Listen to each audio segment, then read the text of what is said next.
누가복음 8장 26절 말씀부터 39절까지 제가 봉독을 합니다.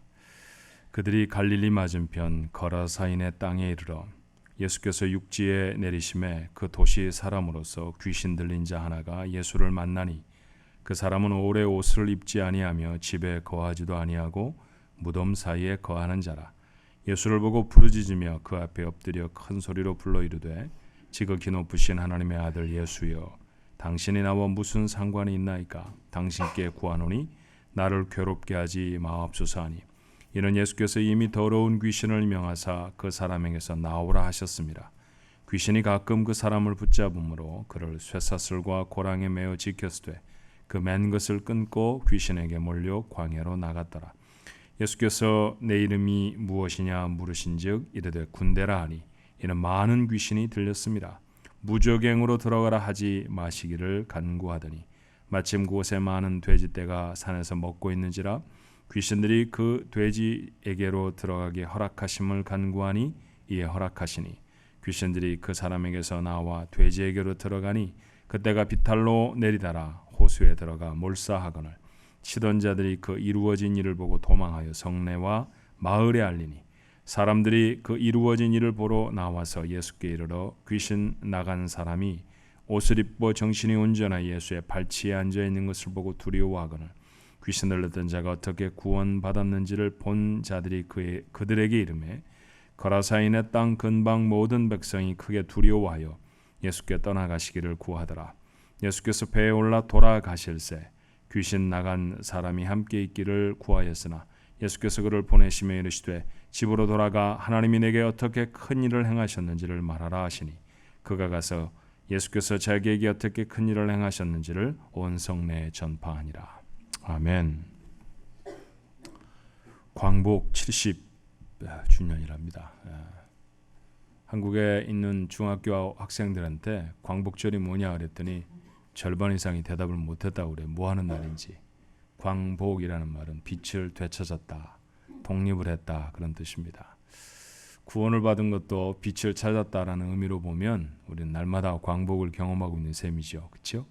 그렇지만 그 광복절이 있기까지 얼마나 많은 사람들의 수고와 애씀이 있었을지 우리가 한번 기억해 봅니다.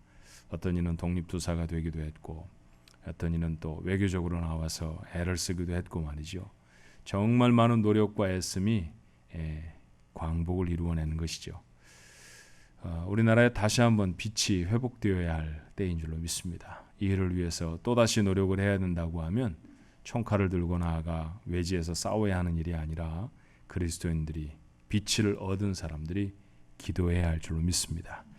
오늘 광복절 하루 다음 날이니까 우리 옆에 분들하고 같이 한번 그렇게 인사했으면 좋겠어요. 나라를 위해 기도하십시다. 이렇게 한번 인사할까요? 나라를 위해서 기도하십시다. 누가복음 8장에 누가는 주님이 행하신 놀라운 이정 4가지를 기록합니다. 첫 번째는 광풍이 몰아치는 갈릴리 호수에서 바람과 바다를 말씀 한마디로 잔잔하게 하신 사건이죠. 두 번째는 거라사 사람들의 마을에서 귀신 들린 사람을 고쳐주신 일입니다. 그리고 세 번째는 12년 동안이나 혈루증으로 고통스러워하던 여인을 고쳐주시는 일이었고요.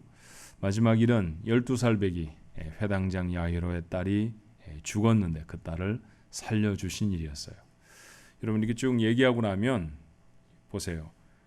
말씀으로 풍랑을 잔잔하게 하신 것도, 귀신을 내어 쫓으신 일도, 또 혈루증을 고치신 것, 또 회장당의 딸을 고쳐주신 것, 다 유명한 사건들이죠. 그래서 이 유명한 사건들 모두 다 엄청난 기적이 베풀어진 그런 사건들인데, 이것이 우리에게 잘 알려진 까닭은 이 모든 사건이 우리에게 매우 중요한 교훈들을 각각 담고 있는 사건들이기 때문입니다. 지난 시간에 여러분과 함께 갈릴리 호수를 지나가시는 주님, 그리고 풍랑 가운데서 평안하셨던 주님에 대해서 우리가 말씀을 나누었죠. 오늘 두 번째 사건에 대해서 여러분과 함께 나누어 보려고 해요. 장소는 거라사 사람들이 사는 땅이라고 했습니다. 자, 거라사 지방이 어딘지 한번 지도를 잠깐 볼까요? 이렇게 생겼는데 가운데 조그마한 곳이 조그마한 파란색으로 되어 있는 삼각형이라고 해야 되나요? 갈릴리 호수입니다. 아래 위로 흐르는 게 요단강이고요. 파란 줄이 좀 보이는데 동그라미로 되어 있는 가다라라고 되어 있는 그 부분이 다른 말로 말하면 거라사 지방이고요. 데가볼리, 데카라는 말은 라틴어로 열이라는 뜻이고 볼리라는 말은 폴리스라는 말입니다. 그래서 데카폴리스라는 말이니까 10개의 도시들이 연합해서 모여있는 그런 지역이지요. 그래서 저 지역 전체를 다 가다라 지역이라고 부르기도 했고요. 그리고 거라사 사람들이 사는 곳이라고 하기도 했어요. 그런데 지금 동그라미가 쳐져 있는 가다라 지역은 호수에서 제법 멀리 떨어져 있는 곳이 아닙니까? 아마 동남쪽으로 약 6마일 정도 떨어진 곳이라고 보는데 저 마을은 아니고요. 호수에 바로 붙어 있는 호수 접경 지역인 것 같아요. 그래서 그 지역 전체를 통틀어서 거라사 지방 이렇게 말하고 마태는 그곳을 자기가 알고 있는 지명 중에 하나인 가다라라고 이렇게 적었던 것 아닌가 생각이 듭니다. 자, 갈릴리 호수를 건너가셔서 그 거라사 사람들이 사는 마을에 도착하자마자 그리고 배에서 내리시자마자 흉악한 사람 하나가 달려들었죠. 귀신 들린 사람이었습니다. 자, 그 사람의 형편에 대해 성경이 좀 소개를 하는데 마가의 소개가 좀 더 소상해요. 자, 첫 번째로 마가복음 5장 5절의 말씀에 보니 이렇게 되어 있습니다. 밤낮 무덤 사이에서나 산에서나 늘 소리 지르며 돌로 자기의 몸을 해치고 있었더라. 이것이 그 귀신 들린 사람의 형편이었습니다. 무덤 사이에 살았고요.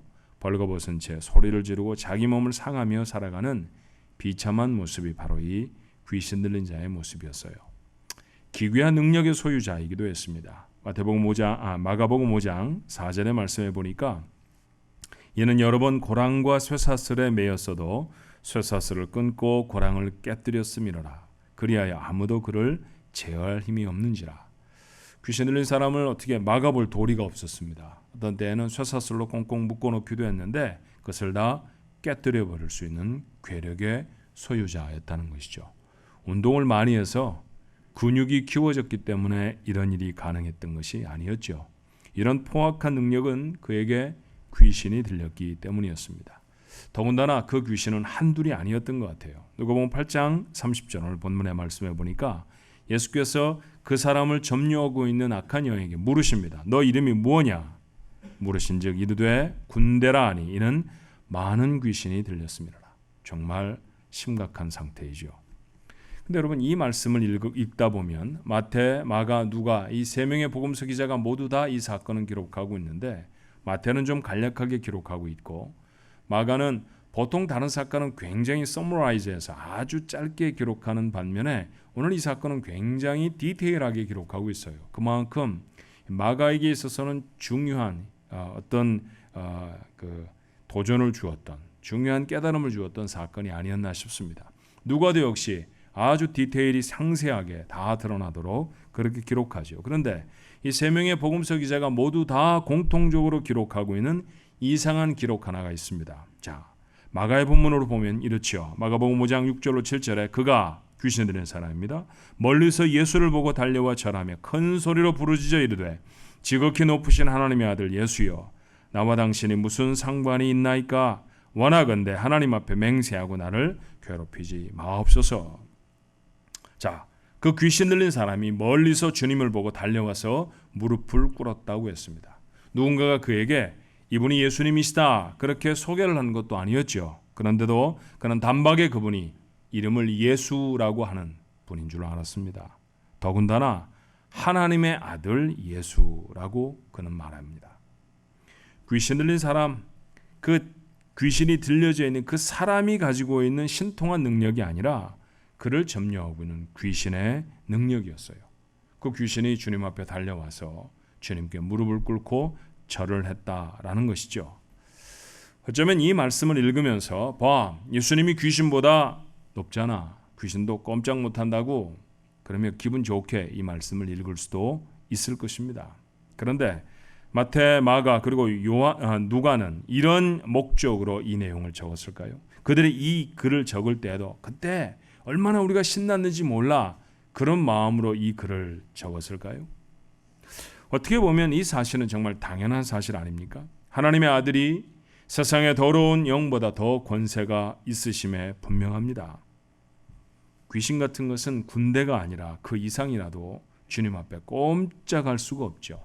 그렇게 당연한 사실 하나를 더 언급하고 알려주느라 이렇게 지면을 할애했다라고 보기만은 어려울 것 같아요. 여기에는 다른 의미심장한 이야기가 숨어 있는 것은 아닐까요?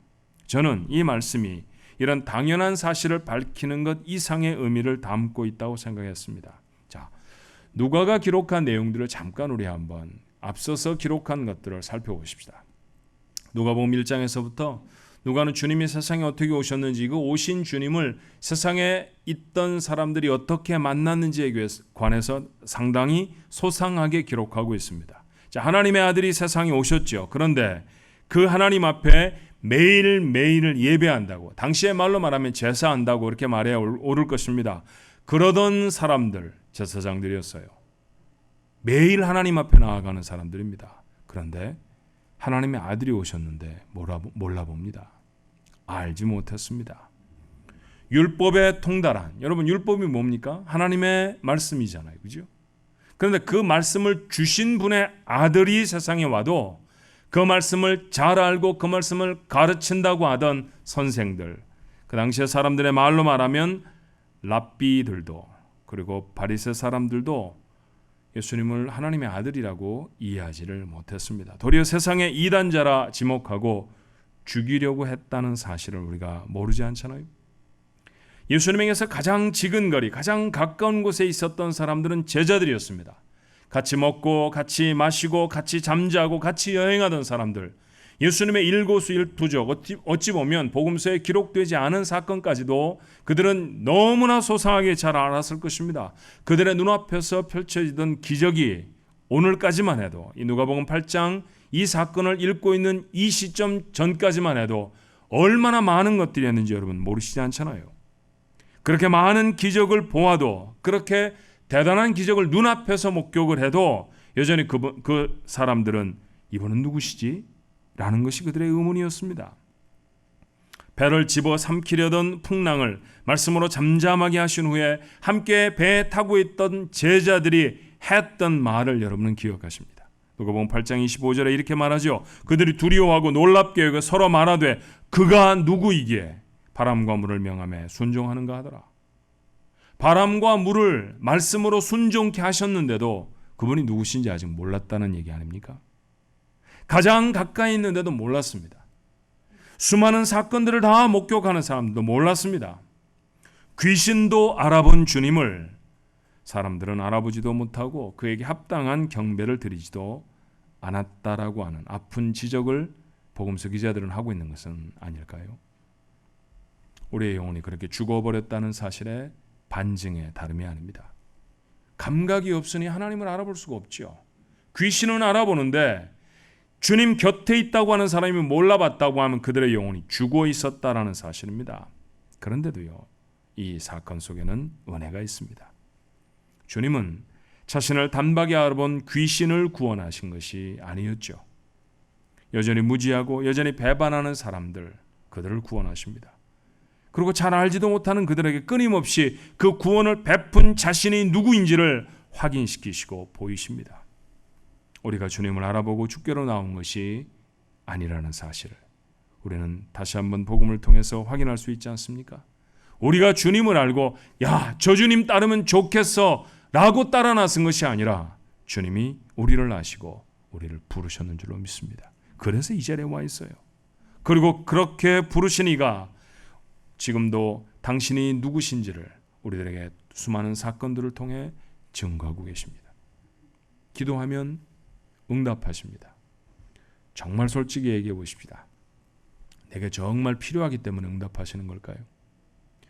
기도하고 난 다음에, 당연히 얻고 난 다음에 기도했다는 사실도, 그것이 필요했다는 사실도 잊어버리는 경우가 우리는 너무너무 많습니다. 사실 그거 안 필요한 겁니다. 안 해주셔도 괜찮습니다. 그런데 왜 기도만 하면 빚진 분처럼 그분은 달칵달칵 해주실까요? 여러분, 그 가운데 숨어있는 메시지를 놓치지 않아야 합니다. 그 수많은 사건들을 통해 주께서 오늘 우리에게 확인하시는 것은 내가 너를 구원했다. 그 사실이죠. 내가 네 하나님이다. 그것 가르쳐 주시느라 필요하지도 않은 일들을 하나님 앞에 간구하기만 하면 하나님은 허락해 주십니다. 그 놀라운 은혜 가운데 우리가 나와 있다라고 하는 것이죠. 먹고 살만한 그 분량까지만 주신다고 하면 사실은 하나님은 지금보다도 우리를 100분의 1 정도밖에 케어하지 않으셔도 충분하지 않겠어요. 그런데 정말 기대하지 않았던 수많은 것들을 우리에게 채우시고 입히십니다. 예상치 못했던 사건과 문제를 만나기도 하지만 그 사건과 문제를 돌파하게 하는 힘을 주님으로부터 얻게 하시면서 확인하시는 게 뭡니까? 너는 내 사람이야. 그래 내가 너를 도와 라고 하는 사실 아닙니까? 그 놀라운 메시지들이 우리가 경험하는 모든 사건들 속에 담겨 있다는 것을 아는 자, 그가 영적으로 사는 사람들이죠. 그래서 구원은 전적으로 은혜의 사건인 줄로 믿습니다. 그리고 그 구원의 은혜의 사건은 지금도 여전히 우리의 삶 속에 현재 진행형으로 진행되고 있는 사건이죠. 귀신 들린 사람에게도 주님은 은혜를 베푸셨습니다. 귀신을 명해서 그 사람에게서 나오라 하신 것입니다. 그런데 예수님이 그 귀신 들린 사람을 고치시는 방법이 좀 특별했습니다. 그를 점령하고 있던 귀신들을 근처에 방목되던 돼지떼에게로 들어가도록 허락하신 거예요. 귀신들은 2,000마리나 되는 돼지떼에게로 들어갔고 돼지들은 미친 듯이 비탈을 달려내다가 바다에 빠져서 몰사해버리고 맙니다. 이건 후에 심각한 문제가 되죠. 자, 누가가 기록하고 있는 그 심각한 문제의 정황은 이렇습니다. 누가복음 8장 37절에 거라사인의 땅 근방 모든 백성이 크게 두려워하여 예수께 떠나가시기를 구하더라. 마을 사람들이 예수님께서 그 지방에 들어오지 않고 떠나셨으면 그렇게 요청했다라는 것이죠. 귀신도 복종하는 엄청난 능력을 목격하고도 그곳에 사는 사람들은 예수님을 받아들이지 않습니다. 여러분, 어느 때보다도 기적이 필요한 시대에 그들이 살고 있지 않아요? 병든 사람은 지천이고요. 나라의 독립은 아득하기만 하고 여전히 삶은 곤궁합니다. 어느 때보다 기적이 필요했고 그리고 그 기적을 보이신 분 앞에 서 있습니다. 그런데 그들은 기적을 행하시는 주님을 받아들이지 않아요. 우리 같으면 주님 이곳에 계세요. 우리가 더 잘 모실 테니까 갈릴리 호수 건너가지 마시고 이젠 우리와 함께 하세요 라고 말했을 것 같은데, 그런데 그곳 사람들은 주님 앞에 달려나와서 주님 이곳에 들어오지 마시고 떠나십시오. 왜 그랬을까요? 왜 그랬을 것 같다라고 생각이 드십니까? 돼지가 죽어버린 것, 그 사건과 관계가 있는 것은 아닐까요? 지금 그들은 회복된 사람에게는 별반 관심이 없습니다. 그 많은 돼지값, 현실적인 손해만 눈에 보일 뿐이죠. 어쩌면 그들은 예수님으로 인해 더 큰 손해를 볼까 두려웠을지 모릅니다. 하나님의 아들이고 복음이고 간에 더 이상의 손해는 보고 싶지 않았습니다.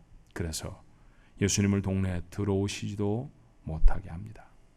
어쩌면 누가는 이게 우리의 모습일 것이다 라고 지적하는 것 아닐까요? 예수 믿고 돈이 더 많이 벌려지고, 예수 믿고 지위가 더 높아지고, 예수 믿고 더 폼나게 살아갈 수 있다고 하면 신날 터인데, 여러분 다 그렇지 않죠. 예수 믿고 내려놓아야 하는 게 많고, 예수 믿고 전처럼 목소리를 높이지도 못하고 참아야 하는 부분도 정말 많고요. 예수 믿고 손해가 되어지는 부분도 적지 않습니다. 자, 갈림길에 서 있다고 하면 여러분은 감사하게도 그러지 않은 것 같습니다만 보통 우리 마음은 우리에게 뭐 하라고 시킵니까? 때려쳐. 언제부터 예수를 믿었다고 아닙니까? 믿어도 적당히 믿어. 그렇죠? 그런 말에 타협하고 싶어합니다. 대충 믿어도 돼. 믿는 자는 다 구원받는다 그랬잖아. 그렇죠? 우리의 속에 들리는 이런 소리들은 거라사 지역에 살았던 사람들이 들었던 소리와 다른 소리였을까요? 저분을 모셨다가 소도 죽으면 어떡해? 감옥에 잡혀 들어가면 어떡할 거야?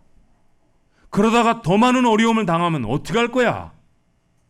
그들 속에서 고개를 들고 질문하는 그 소리를 그들은 이길 수가 없었습니다. 그래서 주님 앞에 나와 떠나주십시오 그랬던 것이죠. 비겁했던 그들의 모습을 통해 우리는 부끄럽게도 우리 모습의 일부분을 봅니다. 그런데 이 사건을 통해서 주님이 우리에게 던지시는 정말 중요한 메시지가 한 가지 있어요. 사실은 큰 손해였습니다. 제가 도무지 경험이 없어서 돼지값을 환산할 수가 없더라고요. 돼지가 한 마리 얼마쯤 할까요?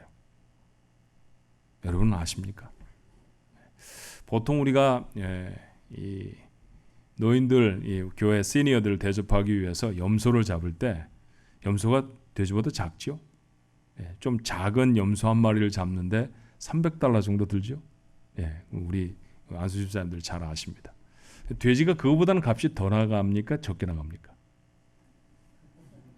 뭐 아시는 바가 전화 여러분이나 뭐 김공수 집사님 여기 더 나가요? 좀 더 나가겠죠. 근데 잘 몰라서 그냥 이렇게 계산해 봤어요. 100불로 하자. 떠리로 2,000마리 정도 함께 파니까 100불로 하자. 그럼 얼마입니까? 한 마리에 100불씩 하면 2,000마리면 얼마예요? 여러분 그런 거 잘하잖아요. 다른 건 몰라도. 이사야서가 몇 장까지 있는지는 몰라도 뭐 100 곱하기 2,000 이런 건 너무 잘하잖아요. 그죠? 거기다가 달러 이렇게 붙으면 너무 잘하지 않습니까? 20만 달러입니다. 100불 이상 나갈 거예요. 분명히 그거보다 더 할 겁니다. 그죠? 근데 우리 잘 모르니까 아주 헐값으로 쳐서 한 100불 정도로 쳐도 몰살되어졌던 돼지의 값어치는 오늘날 값으로 환산해도 20만 달러 이상이었습니다. 한국 돈으로 2억 원 이상이죠. 졸지에 2억 원을 잃어버렸습니다. 이거 적지 않은 희생입니다. 주님도 돼지의 큰 무리가 이만큼 값이 나간다는 사실 모르지 않으셨을 거예요. 그리고 그것이 그들을 가난한 삶에 얼마나 큰 것인지도 아셨을 것입니다. 그렇지만 주님은 이런 손해를 감수하시면서도 귀신 들린 사람을 회복시키시죠. 담겨져 있는 메시지가 뭡니까? 오늘 설교의 제목입니다. 주님께는 돼지 2,000마리보다 비참하게 살아가던 한 영혼의 회복이 더 중요합니다. 사람이 가장 소중한 것이죠. 주님께는 구원해야 할 사람이 가장 소중합니다. 하나님은 아무리 대단한 값을 주시고서라도 한 영혼을 찾으십니다. 사실 주님은 그 풍랑을 이기시고 가라사 지방에 가시지 않았나요? 제자들이 말하는 대로 말하면 거의 죽을 뻔했다고 말하는 그런 어려움을 겪으셨던 것이죠. 그러니 가서 뭔가 중요한 일을 하셨어야 했습니다. 그런데 주님이 배에서 내리자마자 귀신 들린 사람을 만나셨고 그를 고치시자마자 다시 배를 타고 그곳을 떠나 갈릴리 지방으로 돌아오십니다. 누가복음 8장 37절에 거라사인의 땅 근방 모든 백성이 크게 두려워하여 예수께 떠나가시기를 구하더라. 그랬더니 어떻게 됐나요? 예수께서 배에 올라 돌아가실세. 어쩌면 주님은 마을에도 들어가 보시지 못했을지 몰라요. 이 거의 대부분의 일이 호수 근처에서 이루어졌던 일에 다였을지 모릅니다. 배 타고 오셔서 그곳에서 귀신 들린 자 하나 고쳐주시고 다시 배 타고 그 풍랑 일었던 호수를 건너 그분의 사역의 중심지였던 갈릴리로 돌아오셨다라는 것이죠. 질문해 보십시다. 주님은 왜 거라사인의 지방에 가셨을까요? 다른 이유가 없잖아요. 그죠? 그곳에 귀신 들린 그 사람을 고쳐주기 위해 가셨습니다. 쇠사슬에 꽁꽁 묶여서 무덤 사이에 살아가던 사람이 예수님의 명성을 아무리 들었다 할지라도 예수님께 나올 수 없었을 것입니다. 자신에게 나올 수 없는 사람, 그러면 안 됐다, 안타깝다 그러고 마셨나요? 한 번도 그러신 적이 없죠. 그에게 나와봐야 하는데 나올 수 없는 사람이 있다고 하면 주님은 직접 가셨었습니다. 그래요. 그렇게 그곳에 가셨습니다. 한 영혼은 그 살림을 받았던 한 영혼은 죽을 뻔한 위험에도 불사하고 그 분주한 일정을 쪼개서라도 만나야 할 주님께 그렇게 소중한 사람이었는 줄로 믿습니다. 성경은 한 영혼을 향한 하나님의 이 절절한 사랑을 어떻게 말하던가요? 온 천하보다 귀한 영혼 그렇게 말하지 않습니까? 그래서 주님은 그 영혼을 살리시기 위해서 마땅히 십자가를 지십니다. 그 하나님의 불같은 사랑에 붙들려서 저와 여러분이 오늘 이 아침에도 이 자리에 나와 예배하는 자가 되어 있는 줄로 믿습니다. 2,000마리 돼지가 몰살하면서 귀신 들린 사람이 나음을 입었던 사건은 동네 사람들이 잊을 수 없는 사건이 되어졌습니다. 그래요. 그때 그곳에 살던 그 동네 사람들만 잊지 못하는 사건이 아니라 오늘 우리도 결코 잊지 말아야 할 사건인 줄로 믿습니다. 돼지 2,000마리 정도가 아니라 온 천하보다도 나를 더 귀하게 여기시는 하나님의 사랑. 다른 건 몰라도 이건 잊지 말아야 합니다. 귀신에게 잡혀있던 그는 이렇게 주님의 은혜로 자유를 얻었죠. 그러던 그가 주님을 따르고 싶었어요. 자, 누가가 기록하는 말을 보면 그가 어떻게 주님에게 말했는지를 이렇게 적습니다. 38절의 말씀이죠. 귀신 나간 사람이 함께 있기를 구하였으나 예수께서 그를 보내심에 이르셨다고 했어요. 주님, 함께 하고 싶습니다. 주님이 갈릴리 호수를 건너서 건너편으로 가시면 저도 주님 따라가고 싶습니다. 감사의 표현이었고 존경의 표현이었을 것입니다. 그런데 허락받지를 못해요. 도리어 주님은 귀신 들렸던 사람, 나음을 받았던 사람을 향해 이렇게 부탁하십니다. 39절에 집으로 돌아가 하나님이 내게 어떻게 큰 일을 행하셨는지를 말하라 하시니 그가 가서 예수께서 자기에게 어떻게 큰 일을 행하셨는지를 온 성내에 전파하니라. 그는 무덤 사이에 살았습니다. 가족이 버렸기에 그곳에 와 사는 것 아닙니까? 가족도 감당할 수 없는 사람이었습니다. 그렇게 버림받았던 사람이었죠. 그런데 그 가족들에게 하나님이 자신을 어떻게 사랑하셨는지를 전하라는 것이죠. 사람들은 그를 무덤 사이에 버려 두었지만 하나님은 그를 결코 버리지 않으셨습니다. 그 은혜를 가족과 함께 나누라는 것이에요. 그런데 청년의 감격은 가족들에게만 머물러 있을 수는 없었습니다. 마가복음 5장 20절의 말씀에 보니까 그가 가서 예수께서 자기에게 어떻게 큰 일을 행하셨는지를 데가볼리에 전파하니 모든 사람이 놀랍게 여기더라. 영어 성경은 정확하게 데카폴리스라고 적었어요. 폴리스라는 말을 요즘 우리는 경찰이라고 말하지만 옛날에 고대어로는 도시 국가를 칭한다는 사실을 여러분 아시죠? 데카, 열이라는 뜻이었습니다. 10개의 도시에 그는 다니며 하나님이 자기에게 어떤 놀라운 일을 행하셨는지를 증거합니다. 고침받았던 청년의 처음 모습이 어떤 것이었나요? 무덤 사이에 살았습니다. 쇠사슬에 묶였고 괴성을 지르며 자기의 몸을 자해하던 사람이었습니다. 요즘은 제가 장례식에 가는 일들이 좀 많았습니다. 저희 교회에서 가장 가까운 장례식장은 콜마라는 곳에 있습니다. 얼마 전까지 어저께 찾아보니까 웹사이트가 좀 바뀌었던데 얼마 전까지 콜마시의 웹사이트에는 헤드 타이틀에 이런 말이 있었습니다. 콜마에서 산다는 것은 대단한 일입니다. 여러분 그게 왜 대단한 일일까요? 콜마라는 곳에는 거주민은 1,400명밖에 되지 않습니다. 근데 죽은 사람은 150만 명입니다. 150만 개의 무덤이 있다는 거예요. 그 공식 웹사이트에 적어진 숫자니까 아마 어피셜한 넘버일 거예요. 그렇죠? 150만 명이 죽어 있는 곳에서 살아있는 1,400명이 된다는 건 대단한 일이죠. 기가 막힌 일이죠. 죽음 속에서 산다. 그렇게 말해 다름이 아닐 거예요. 콜마에 갈 때마다 그 생각이 듭니다. 그렇게 사는 사람이었지 콜마시 시민들 뿐이겠어요? 우리가 어쩌면 그렇게 죽음 속에서 살아가고 있는지 몰라요. 잊지 못할 이야기 하나는 이런 겁니다. 저하고 제 아이가 아주 어렸을 때 필라델피아에 저희가 살았죠. 필라델피아는 아주 오래된 도시예요. 그곳에 사는 미국 사람들은 서슴없이 말합니다. 미국에서 제일 오래된 것은 다 필라델피아에 있습니다. 제일 오래된 무덤도 그곳에 있고요. 제일 오래된 종도 그곳에 있고 뭐 그래요. 자, 무덤이 참 많은데 요즘이야 다 비석을 묻혀놔서 땅에다 다 묻어놔서 거의 겉에서 보면은 잔디밭, 파크, 공원처럼 보이잖아요.